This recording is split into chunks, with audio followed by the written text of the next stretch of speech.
If it's Monday, what's in, what's out, and what's next? President Biden and House Speaker McCarthy facing frustrations inside their caucuses as the deal to raise the debt limit now faces the ultimate test, getting through a deeply divided Congress. Plus, Russia launches a massive assault on Kyiv, its largest drone attack on the city so far, as President Zelensky looks to rally U.S. support with a Memorial Day message for America. And here at home, the president and the entire nation are marking the moment with tributes and special events, remembering those who made the ultimate sacrifice in the fight for freedom.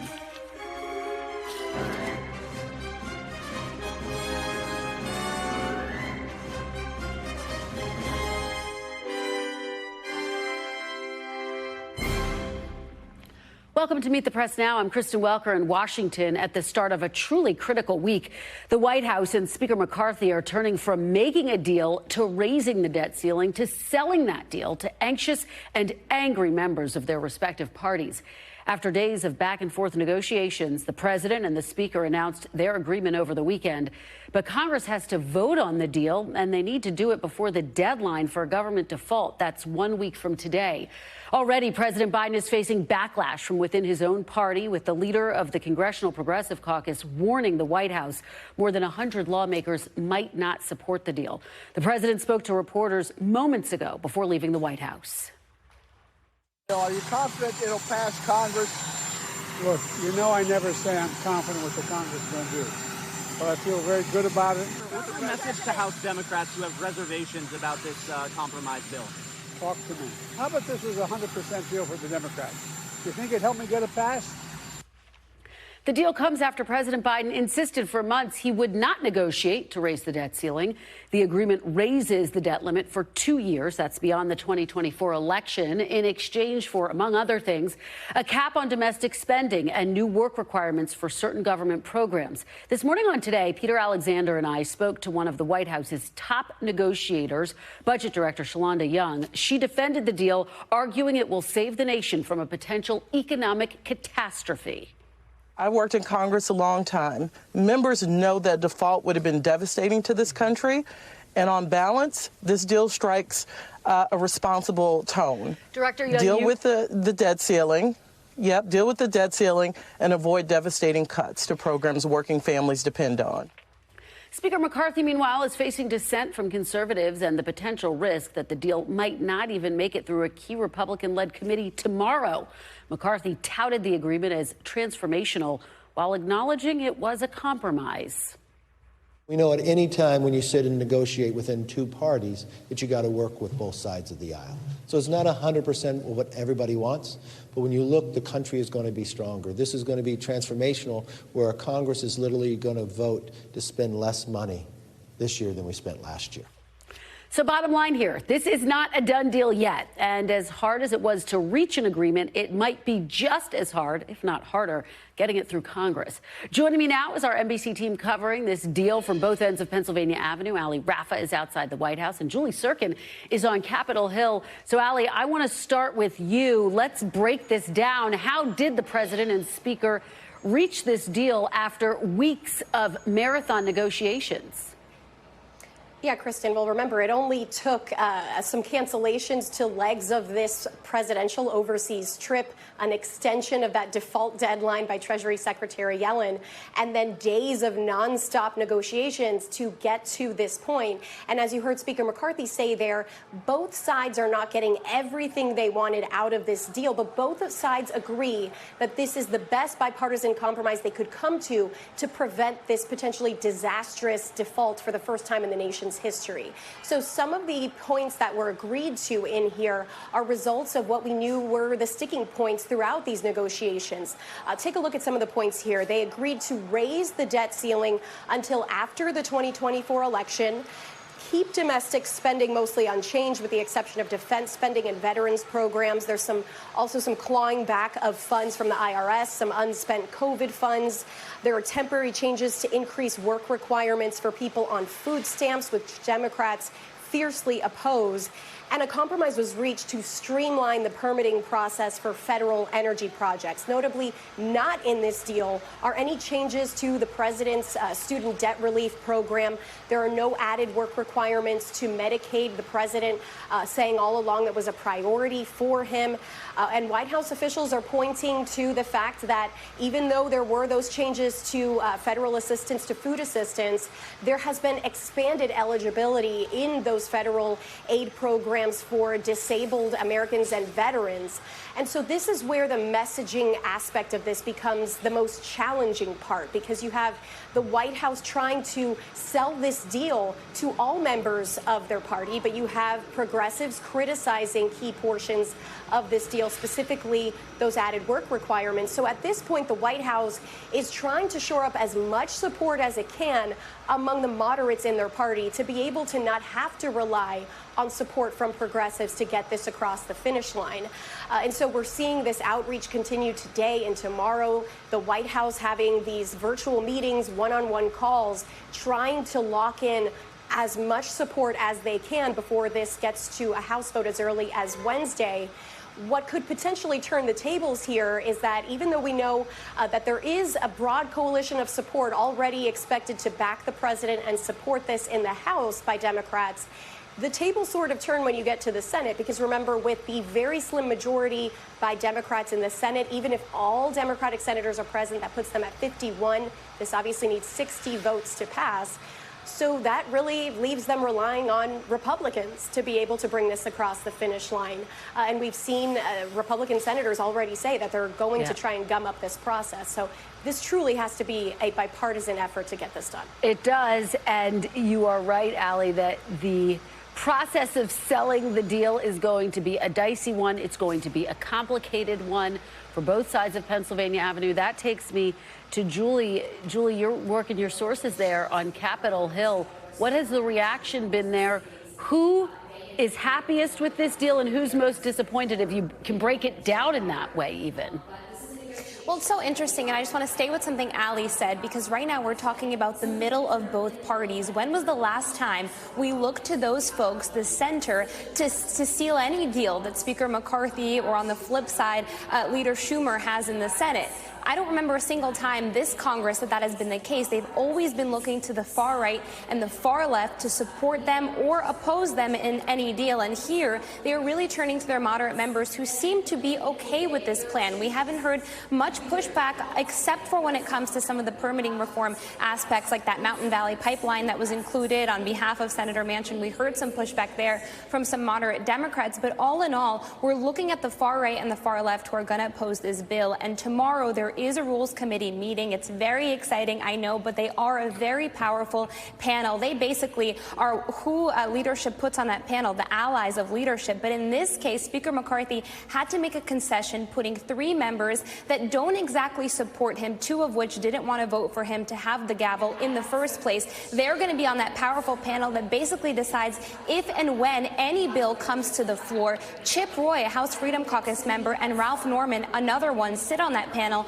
They already said they are no's on this bill. They say it does not cut the deficit enough. I think Chip Roy actually called this a, quote, turd sandwich of a bill, so we know how they feel about this. But the third member, Thomas Massey, he's an interesting one, right? He never voted to increase the debt ceiling until April 26th, when he voted for that House bill, the Republican bill, to lift the debt ceiling. He has not said he's a no on this yet. So if you look at what Chip Roy is saying here, he says there was an additional handshake agreement made between him and Speaker McCarthy that 7 Republicans out of 9 have to vote on that committee to move a rule to the floor, in this case to move this bill to the floor. We don't know yet if they're going to lose enough Republicans, but we do know that at least one of the 4 Democrats is going to support this rule, because at the end of the day, it was a bill that was negotiated by the leader of the Democratic Party. In this case, it's President Biden, and by Speaker McCarthy for Republicans, who is still the leader of their party here in the House. Yeah, the next 24 hours are going to be critical. As you point out, there's that big hurdle tomorrow. Julie, let me ask you one follow-up. I mean,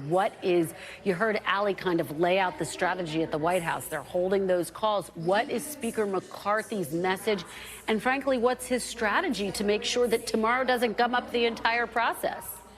Well, he's been literally living in the Speaker suite, aside from stepping out and grabbing lunch and food, and we've been living outside of it all weekend, so I can assure you that he has been here with members of his leadership team. I've seen just in the last couple of minutes members of his whip team, those who do the vote counting, coming in and out of his suite. They are clearly trying to get their members on board with this, and look, they already know they're going to lose some House Freedom Caucus members. That's why, again, they're looking towards the center of their party to really support this bill. But he's been having calls, much like you heard Ali lay out there. We know that White House officials are talking to Democrats. At the same time, Speaker McCarthy is pushing, for example, the CBO estimate, the Congressional Budget Office, an estimate that was only provided to House Republican leadership. I should caution, because we don't have those numbers, but they're saying that that will lead to $2 trillion in savings. They have charts that they're floating around members. Dusty Johnson just pulled out a screenshot of a chart he had just to show how much this bill is going to save and try to get those who are looking to vote against this bill on board. Well, we've got Congressman Johnson right here, Julie, so we're going to ask him about that. Ali and Julie, great reporting all weekend. I know you've got a busy week ahead. Thank you both so much.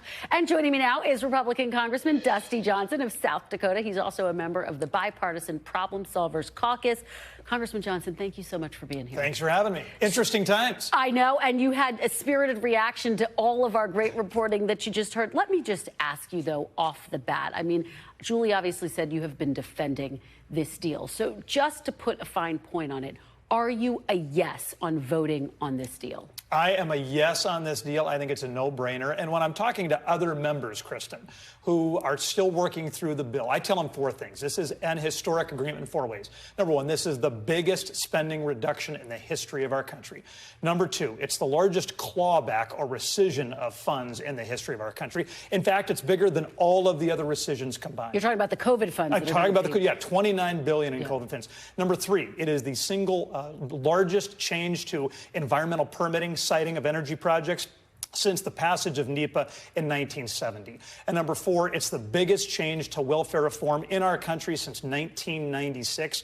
This is historic. Well, as you know, some members of your party are not sold, and let me read you what some of them have said. Julie alluded to some of this. Ken Buck tweeted, Kevin McCarthy has endorsed a debt ceiling deal that will ensure our country hits $35 trillion in debt in less than 2 years.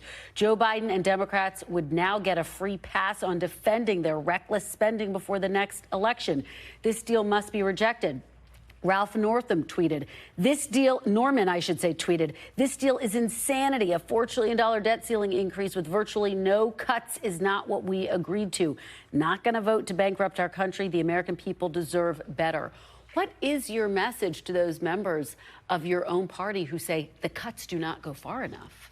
And to provide some context first, yeah, there are 4 or 5 outspoken members that are putting out these tweets every day. There are 10 or 20 times more members who are talking about the historic wins in this bill. Now, I know we always give the loudest microphone to those with the most strident message. But the reality is our government is spending too much money.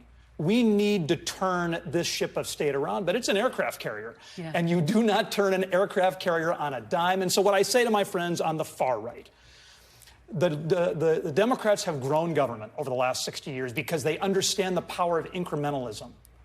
I think part of the problem with Republicans is that we are so often focused on hitting the Hail Mary pass that we forget about the power of incrementalism. This is going to spend less money next year.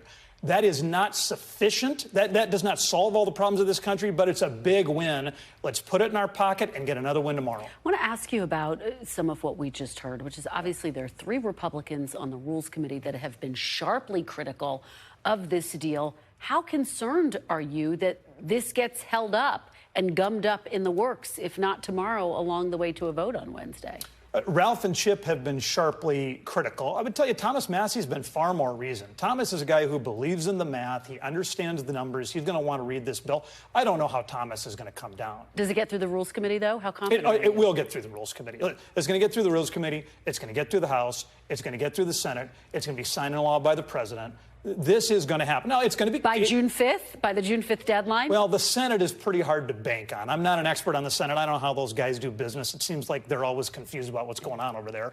Very arcane parliamentary procedure. But I'll tell you, I am confident this is going to get done. There are too many big wins for America for it not to. Well, I guess that's the big question, given the pressure, given the enormity of the economic projected calamity you feel confident today that this will get to President Biden's desk? I am absolutely confident. I've talked to dozens of members. The strongest argument against this thing is that it isn't perfect. I don't know, gang, welcome to humanity, right? In any negotiation, nobody gets everything they want. We cannot let perfect be the enemy of the good, and I guarantee you the majority of the House is going to agree. Let me ask you about some of the criticism that you are getting from the other side of the aisle. It's about these new work requirements. As you know, Democrats really forcefully push back against them. Progressives, a number of them are saying, hey, wait a minute, we don't know if we're going to support this because of the new work requirements. And if you look at the actual research, it shows, this is from the Robert Wood Johnson Foundation, work requirements don't actually move people off of public assistance. And according to that same research, after Arkansas implemented work requirements in its Medicaid program, 50% of recipients had serious problems paying medical debt, 56% had delayed medical care, and 64% delayed medication due to cost. What do you say to critics of work requirements who say they are just cruel to people who rely on government assistance? That is utter and total balderdash. So you look at that Robert Wood Johnson study. It dealt with one state on Medicaid work requirements that this bill doesn't even address. The bulk of the literature that we have on SNAP work requirements and TANF work requirements that this bill does address is that they are home run hits in moving people out of poverty. Congresswoman Jayapal said it sends a message to poorer communities that the government doesn't trust them. How do you respond to that? I get it. Congresswoman Jayapal thinks that work is punishment. I believe that work is opportunity. She's making a different argument, though. She's making an argument that it is sending a message that the government doesn't trust poor communities, that in some way it is effectively punishing people. Okay, so let's talk about a message. If we want a country that takes care of our most needy citizens, and that's the kind of country we need to have, a big part of that is making sure that we focus those scarce resources onto needy families. So we want to talk about a message. What kind of a message does it send to a lot of 27-year-old man in downtown Minneapolis with no kids, no disabilities, with a help wanted sign around every corner, that it's okay for him to not work? We'll take care of his food, we'll take care of his heating and cooling, we'll take care of his cash needs, we will take care of his housing needs. He doesn't want to work, but we'll still provide him that. That sends the wrong message. You have expressed confidence that this is going to get done, that this is going to get to President Biden's desk. We saw in 2011, the nation's credit rating was downgraded because, according to S&P at the time, the political process was so broken at the time. Now you have this warning from Fitch, another credit rating agency, warning that it may downgrade the nation's credit rating if this is not done and if the politics aren't put aside. What do you make of that warning, and how concerned are you that there could be economic repercussions even if this bill is signed into law? That's why we've got to get this bill done. It's time for the big boys and the big girls to step up and realize that we can't let perfect be the enemy of the good, and that we've got to get this done. Now, I would mention with the S&P downgrade back in 2011, that wasn't because it took us a while to get a deal. It was because the contours of the deal were so modest. They felt like that it did not do enough to stave off American insolvency. That's what I love about this deal. Saving $2.1 trillion in the 10-year window is a big win. Very quickly, do you believe that Speaker McCarthy's job is on the line over the next 7 days to get this over the finish line? Speaker McCarthy's stock is trading higher in the House than it has at any other point. He understands this conference. Of course, there are people who will complain, but he's not focused on his job. He's focused on saving the country and getting spending back under control, and he's going to succeed. Congressman Johnson, thank you. Thank you for being here in person. We appreciate your perspective. Now you have a marathon week ahead. Absolutely. All right. Well, we will have a House Democrat join me next with reaction from the other side of the aisle. But first, today is, of course, a solemn day in Washington and around the entire country as America observes Memorial Day. The president marked the moment with tributes in the nation's capital, beginning with a ceremonial wreath laying at the Tomb of the Unknown Soldier, followed by remarks at Arlington National Cemetery. Today's events come nearly 2 years after the end of America's longest war in Afghanistan and 15 months since Russia's invasion of Ukraine. President Biden acknowledged the ongoing fight for freedom at home and abroad in today's remarks. Listen. On this day, we come together again to reflect, to remember, but above all, to recommit to the future our fallen heroes fought for.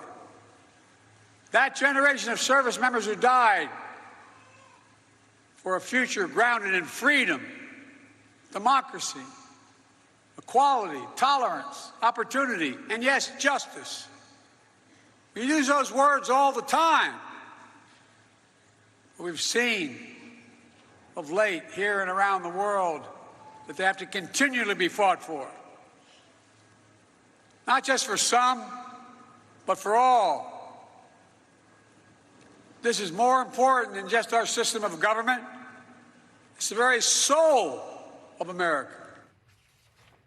The president also took a moment to recognize the holiday as an immensely personal day for him and his family. Tomorrow marks 8 years since the loss of his son, Beau, who died from brain cancer after serving time in Iraq as a major in the U.S. National Guard. And we will have more stories honoring Memorial Day and America's service members ahead. You're watching Meet the Press now. Welcome back. As President Biden sets out to sell the debt limit deal to his party, some congressional Democrats are speaking out, criticizing what they see as unfair concessions to Republicans. Here's Michigan Democrat Congresswoman Debbie Dingell earlier today. I haven't made a decision yet about what I'm going to do. I have to say several things. I've been angry for days for many reasons that we are being held hostage.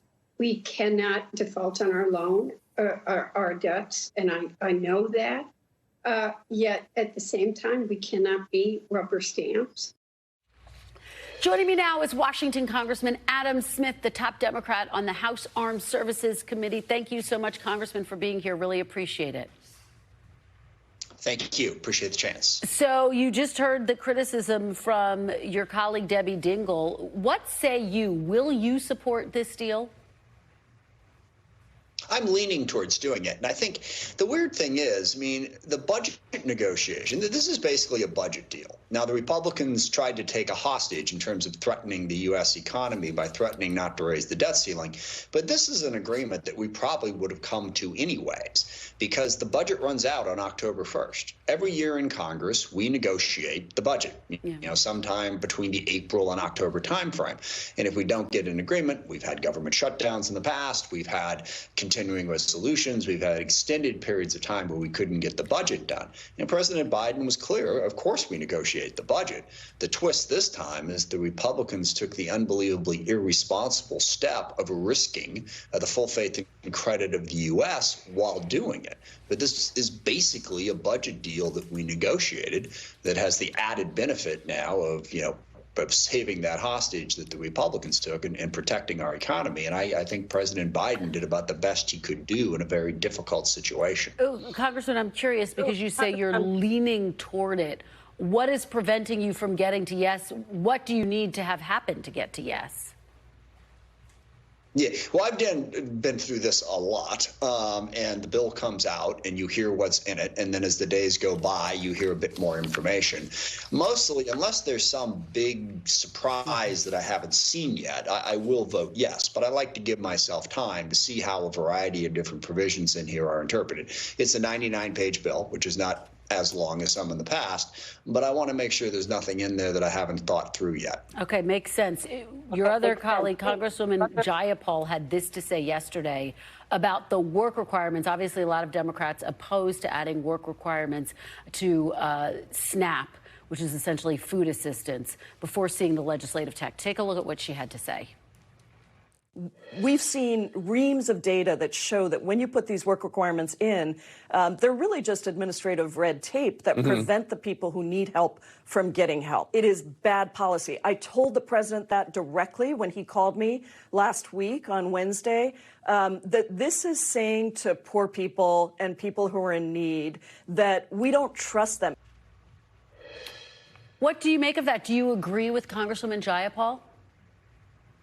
Well, a couple things about that. I mean, first of all, this is a negotiation, and sadly, the Republicans control the House. And if we're going to get a budget passed, forget the debt ceiling for the moment, and not shut down the government or lock in continuing resolutions, we have to negotiate with them. And I think that's what the president did. And he protected a lot of the stuff that the Republicans had been going after. I mean, they wanted to cut all manner of domestic programs back to the 2022 levels. They wanted to undo the Inflation Reduction Act. They wanted to take back a lot more money than they ultimately got from a lot of the COVID relief money that we passed. So you have to negotiate through that. In terms of the work requirements, personally, I hear what Congressman Jayapal is saying. There is the risk that people won't know how to comply with these and they will be denied benefits that they otherwise should have gotten. But I think the key there is to make sure that people do comply with that. And there are provisions. You have to be able-bodied, basically. You know, if you are in any situation where you're disabled, you are not required to do this. I mean, I don't know that I'm enthusiastic about the work requirements, but I don't think when you're talking about SNAP and TANF that it's that unreasonable. Basically what they did, there have been work requirements in place up to 49. Right. They now put those work requirements in place up to 54. Do you think, though, Congressman, do you think that President Biden gave away too much, and do you think that part of that is because he started these negotiations so late in the process? Yeah, I don't. And that's really kind of a myth. He did not start these negotiations late in the process. And that's what was so confused. The main thing I'll be critical of President Biden on is he never should have said up front, I'm not going to negotiate over the debt ceiling. I know what he meant. I do, but it didn't come off clearly to the American people. So that was a strategic error in your mind, Congressman? That was a strategic error? Absolutely. I would say more tactical than strategic, but yes. And look, at the end of the day, as he said, of course we're going to negotiate the budget. That's what we do every year. And every year that the Republicans control one part of it and Democrats control the other, those are tough negotiations. And frequently those negotiations drift into December. Here, we got the budget negotiation done. That's what the president negotiated over. He negotiated over what is the budget going to be. The Republicans took that hostage of the debt ceiling. So we had to force that in to get the debt ceiling raised as well. But this is a budget agreement. And that's what the president was negotiating. He didn't wait. I mean, they've been negotiating this. The president introduced his budget in March, I think it was, first week of March. He put his offer on the table 2 months ago. You know, it's interesting. One of your colleagues, Ro Khanna, told NBC News, quote, "My sense is a large majority of the House Democratic caucus is in flux as to where they're going to be on this." Is that your sense? Do you think Democrats are in flux and therefore is this in real jeopardy? No. I mean, my sense is, well, first of all, I think an overwhelming majority of Republicans are going to vote for it. And I think maybe half the Democrats will probably vote for it as well. I think the holdup on the Democratic side is a couple of things, a couple of very legitimate things. On the work requirements, on the permitting reform, I think there are concerns. And then I think there's the broader philosophical point that you've brought out is, oh, my gosh, this looks like we gave in to the terrorist tactics of the Republicans. And at the end of the day, as I said, that's not really what happened here. We negotiated a budget deal that we were going to have to negotiate no matter what. But I think a lot of Democrats are concerned that we were negotiating around the debt ceiling when we're really negotiating a budget deal. And I think the president did a pretty good job in tough circumstances. Look, the Republicans control the House. Yeah. We can't pass anything without some sort of an agreement. I just spoke to, obviously, Congressman Johnson. He expressed real optimism, I would say, that this is going to get to the president's desk by June 5th, that deadline. How optimistic are you that this will pass, that this will get to President Biden's desk and that the country will avoid default? Yeah, I'm very confident, And look, let me just say, I got to give the president some credit here. If you'd asked me that question 4 days ago, I was not very confident because I really wasn't sure that we would be able to get a deal out of the House Republicans, given how strident they are on a number of issues. But right now, I think the deal that was put together that really doesn't do much about the deficit overall. It's a basic budget agreement that sort of locks in the numbers where they're at. I'm pretty confident that it'll get through the House. The Senate may take a couple extra days because of their procedural hurdles, but it sounds like this has decent bipartisan support, even though it's not perfect. This is not what I would have ideally implemented. But again, politics is about compromise. You have to get the votes, House, Senate, and the White House. And if we didn't get the votes, then you'd have the debt ceiling, but you'd also have a government shutdown, and you wouldn't have any of these programs being funded.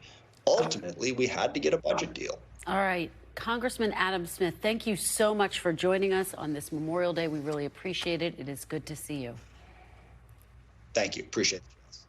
Coming up next, new developments on an emergency situation in Iowa, where 8 people have now been rescued from the rubble of a partially collapsed building in downtown Davenport. Plus, the very latest from Kyiv as Ukraine's capital city recovers from a massive Russian drone attack, the largest of the war so far. But first, President Zelensky delivers a Memorial Day message to America for its, quote, extraordinary support and help. When we remember the warriors who sacrificed their lives in the name of freedom, we recall the reason why we are alive, why we live the way we like, and why our free nations stand. It is our duty to teach children that freedom cannot be taken for granted. It is our duty to teach them to be grateful.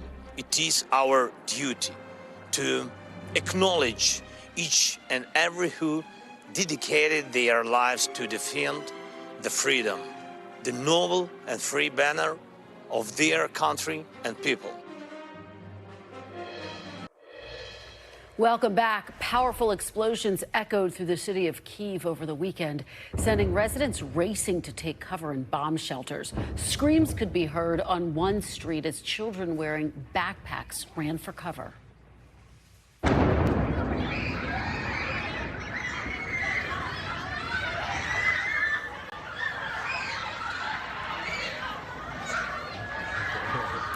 Horrifying. The rare daytime attack was a jolting reminder that the Ukrainian capital city remains a major target for Russia. NBC's Molly Hunter has the very latest for us from Kyiv. Kristen, this feels really, really different. We have seen 3 major attacks just in the last 48 hours, and I'll run you through the latest numbers and then try to give you a sense of how people here in Kyiv are reacting and what it means for the next phase of the war. So as far as numbers, on Sunday night, the biggest drone attack this war has seen, nearly 60 drones. The Ukrainian Air Force says they were able to shoot down most of them. Monday night saw 37 cruise missiles, 30 drones. And that night, the sirens wailed in the middle of the night, Kristen. We heard them. 9,000 people went down to the subway to shelter, really reminiscent of some of the pictures that we saw early in the war. Well, earlier today on Monday, broad daylight, kind of mid-morning, 11 more missiles targeted the capital. And according to the Kyiv mayor, the city's mayor, Vitaly Klitschko, he says 41,000 people sheltered in the subway. Those are images, Kristen, that we really haven't seen in months because people have gotten more comfortable. I don't want to say they've kind of accepted it, but they've certainly gotten more comfortable with the fact that this is the new normal. And you can just see people are walking their dogs. People are kind of out after work. They're taking runs. They're sitting at coffee shops. This is a city that is alive. Today felt very, very different. I think we have some video of actually some small children screaming on the street. That video was shared by the First Lady, by President Zelensky. And accompanying this new phase and this new experience in the capital city, I do just want to talk about that counteroffensive, Kristen, that we have been talking about as kind of being on the brink of now for months. Well, over the weekend, I spoke with senior advisor to President Zelensky, Mikhailo Podolyak, who basically said we are not going to announce it as one day. We are not going to have a start day where suddenly now we're in the counteroffensive. He described this as we are in the preparation phase. He said they are readying the battlefield. So they're hitting Russian rear positions behind enemy lines. They are making sure those advanced Western NATO weapons are getting to the right troops who are rested, who are well trained just off the front line. And they're making sure right now not to exhaust resources. Certainly, if you ask Ukrainian officials, that is why we are seeing this stepped up Russian aerial campaign. But it also was a really interesting sign from the government that this is, in their eyes, is already starting. The counteroffensive is happening. Will we see it ramped up? Likely. And really their stated goal, Kristen, I asked him as well, is to take back territory that the Russians have occupied. By the numbers, he suggested 350,000 Russian troops are currently in the Donbass. That's a lot of troops. So whether or not this counteroffensive is really the beginning of the end, certainly the Ukrainians, with all of these new Western weapons, with all of this new training that they are getting, they are certainly seeing this as a turning point, even if there's not kind of one day that starts it all. Kristen? Yeah, U.S. officials expressing confidence in the counteroffensive. Thank you, Molly Hunter, for that report. Please stay safe. We want to turn now to a really awful story out of Davenport, Iowa, where several people are believed to be missing after an apartment building collapsed Sunday evening. Authorities say rescue efforts have ended, and they are now conducting a search and recovery effort. More than a dozen residents were able to get out of the buildings on their own. 7 people were rescued and treated for minor injuries in the hours following the collapse, and an 8th person was rescued overnight and remains hospitalized. No deaths have been confirmed. 52-year-old Lisa Brooks was identified by her family as one of the residents still missing. NBC News correspondent Maggie Vespa is on the scene and joins me now from Davenport. So, Maggie, thank you for joining us. What are the latest on the recovery efforts? Yeah, so Kristen, essentially the recovery efforts that you talked about, which were largely conducted by teams that had canines, both search and rescue dogs and, frankly, cadaver dogs. Those are 2 different things. And basically kind of the sliver of good news coming out of the updates that we had throughout the morning was officials saying that the cadaver dogs in particular had what they called no hits, meaning they found no bodies. And it's really kind of striking, obviously, when you look at the rubble. We can push in on this a little bit and zoom in so you can get a better look at just how bad this is. This is a 6-story former hotel, now apartment building, a historic building here in downtown Davenport. The people living in it, and we've heard this, anecdotally on the ground. I want to couch it that way by saying not necessarily everybody here fits this mold, but people here on the ground telling us a lot of their loved ones who were living in this building, many of them grappled with homelessness in the past. A lot of them were low income or on fixed incomes. And this was not basically a building of people who had other places to go. At the same time, a lot of these people had been complaining about what they thought were structural issues and safety issues tied to this building. We're hearing stories about cracks in the walls, cracks in the ceiling. A lot of people believing that there were serious concerns about something, frankly, like this happening. And the city confirming recently permits had been taken out to basically go through needed upgrades on this building, including but not limited to updating the bricks on the outside, which had started falling onto the sidewalk. So again, the search and recovery efforts, we have been told, have already wrapped up.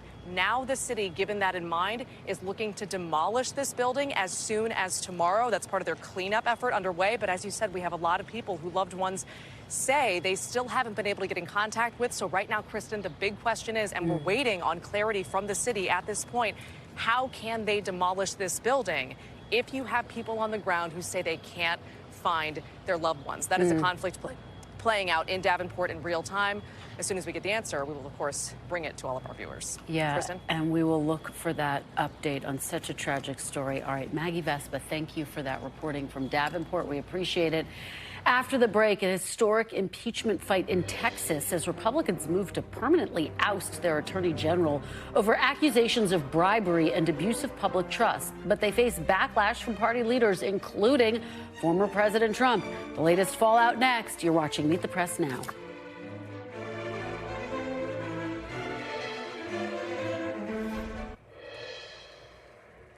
Welcome back. The Texas State House of Representatives voted overwhelmingly to impeach Attorney General Ken Paxton this weekend, triggering his immediate suspension from office. He now awaits trial in the state Senate on 20 articles, including disregard of duty, misappropriation of public funds, and bribery, among others. Notably, his wife is a sitting state senator. The impeachment vote has been denounced by prominent Republicans, including former President Trump and Texas Senator Ted Cruz. In a statement released Saturday, Paxton called it a, quote, politically motivated sham. I'm joined now by Zach Despart, politics reporter for the Texas Tribune. Zach, thanks for joining me. So let's talk about how we got here. 71% of the Republican caucus in the Texas House voted for impeachment. How did that happen? It's been a crazy week in Texas politics. It was just a week ago today that we learned that the Texas House of Representatives was even investigating Attorney General Paxton. This really was something they had done in secret since March. It was a bombshell revelation in the final full week of the legislative session. And the House moved very quickly. They had an investigative hearing last week in which investigators they had hired laid out essentially what is their case against Attorney General Paxton, essentially that he was involved in a pattern of corruption and abusing his office, really trying to help a friend and real estate developer here in Austin. The House on Saturday held a 4-hour-long impeachment hearing at the end of which they voted overwhelmingly to formally impeach the Attorney General on 20 counts. Now, unlike federal impeachments, once you get impeached in Texas, you're immediately suspended from office. So in order for Ken Paxton to get his job back, he will have to be acquitted by the state Senate. It requires 2/3 vote in the Senate to convict. That is higher than the simple majority to impeach. But as you saw, overwhelming support even among Republicans in the House. It puts a lot of pressure on the Senate, which is also controlled by Republicans, to move quickly on this matter. Just extraordinary. As you noted, Attorney General Paxton really has a rap sheet that's a mile long. He has scandals going back years. What was the breaking point, would you say? What pushed this over the edge? That's a great question because, like you said, Attorney General Paxton has faced ethics issues and scandals pretty much the entire almost more than 10 years he has been in office, since 2015. What the issue was here and why now, the Texas House said that there was a settlement that Attorney General Paxton had proposed with some senior employees he had fired. They had filed a whistleblower suit with him. The settlement would have required the legislature to approve $3 million of taxpayer funds. To do that, the House said, look, like, we want to make sure that this is a good use of taxpayer money. The House was also concerned that in giving the money, that would prevent a trial from happening at which evidence about the Attorney General's alleged misdeeds could come out. So that really gave them pause. They decided to do this investigation, and they said, look, what we found is really unconscionable, and we don't think he should be in office anymore. And so let's talk about what happens once it gets to the Senate. And his wife serves on the Senate. Some of these accusations involve infidelity. What do you expect to happen once it heads to the Senate? So there have only been 2 impeachment trials in Texas history, so there's not a lot of precedent going on here. Certainly, it is a big question mark with the wife of Attorney General Paxton being a senator, being a juror in this case. She has not said what she's going to do yet. The Senate has not yet scheduled a trial. Certainly, there are people who say this is obvious. She should recuse herself. She could also be a witness in this case. So we don't know yet what is she going to do, but it could be really important, especially because again, he needs that support to be acquitted. All right. Zach Despart, thank you so much for your perspective. We really appreciate it. We're going to bring you back soon to talk about this more, that's for sure. Sounds good. Still to come, as the nation marks Memorial Day, we are taking a look at one veteran's road to recovery. That story next. You're watching Meet the Press Now.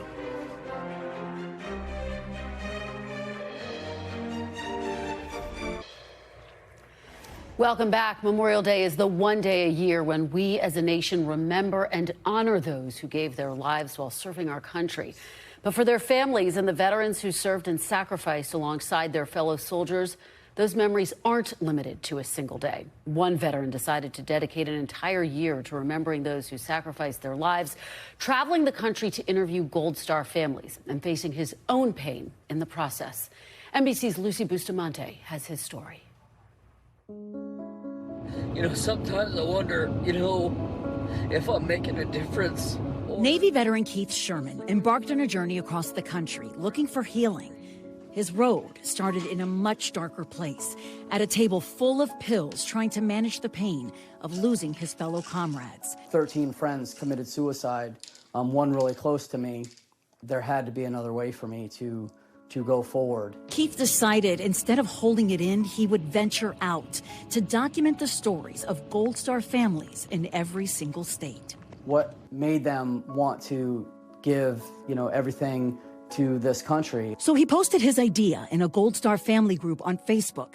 NBC San Francisco producer Christine Flores saw it. Kind of piqued my interest. It's like, what's this? So she messaged him. And that's when I reached out to her. I said, so you don't know how to operate a camera? Nope. Lighting? Nope. Video editing software? Nope. So what was it that made her reach out to him? His pain was just it was right underneath the surface. It was just literally bubbling over. A pain Christine remembers feeling all too well when her own baby brother was killed in Baghdad at 18. Still so hard after all this time, But maybe helping Keith would help her. So we gave him a crash course in Production 101 very quickly. Keith got himself a tent and off he went. They deserve, to be honored. They do. 50 families in 50 states. I reached out to each family and lined up interviews and vetted them. And for the next 428 days of their lives, he collected heartbreak after heartbreak, sometimes his own getting in the way. I felt kind of lost, but it felt like there were subtle nudges all along, and I'm not sure what it was, but saying, you're in the right direction, you're in the right place, you're doing the right thing. And there were times where he would call me and he's like, I can't, I don't think I can continue. I don't think I can do this anymore. And I would just tell him, you can't quit. You can't quit on these families. You can't quit on yourself.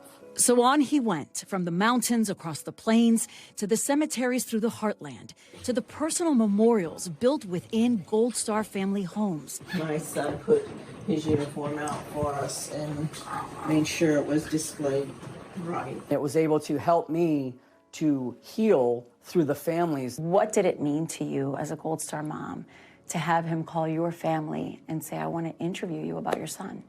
We feel so special that Keith reached out to us to be a part of that amazing journey.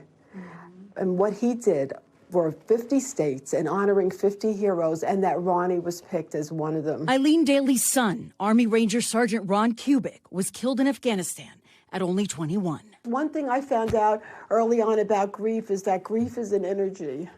And if you keep it in, it's self-destructive. And the need to use that energy to create the love story from the war story is what they all have in common. All of these stories that now live in the Library of Congress. Even though he's not here physically, he still is here.